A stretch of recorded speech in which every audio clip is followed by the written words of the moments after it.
It's said that an army marches on its stomach. So why are members of the U.S. military so poorly compensated that they qualify for food stamps?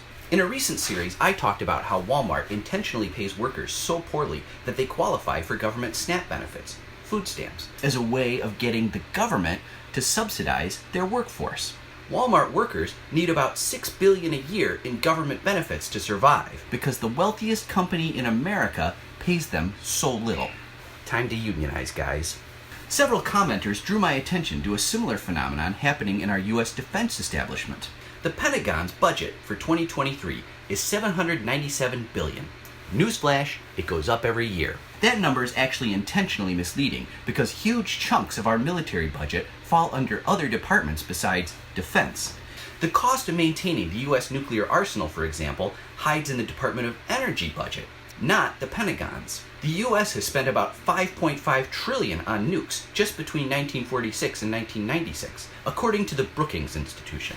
The actual amount spent on the military is well over $1 trillion a year now, and even the official number is threatening to climb that high.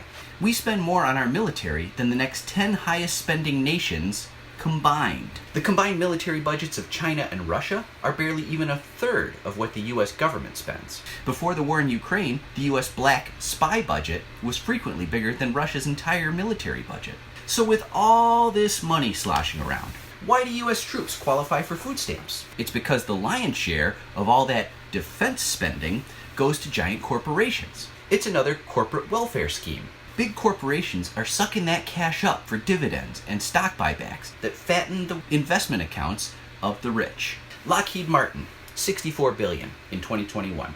Raytheon, $41 billion. Boeing, $35 billion. Northrop Grumman, $31 billion. Meanwhile, the frontline workers of our defense establishment, the people we pay to potentially lay down their lives in battle, get to starve.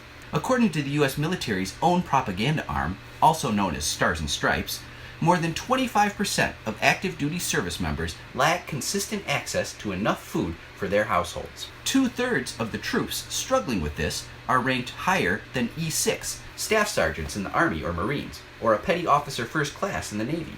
These folks are career military. How does that make you feel?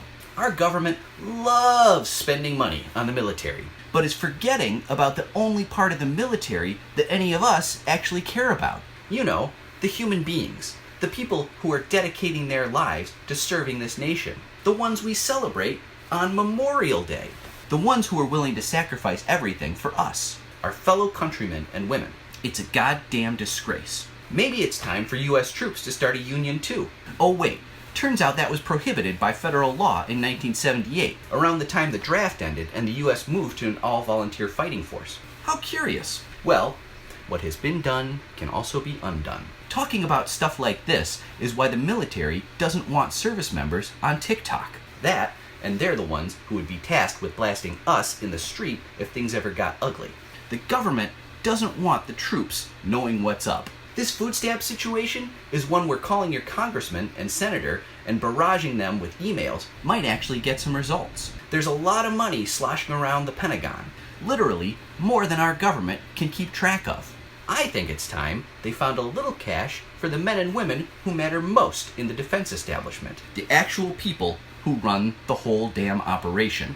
Let's make them pay.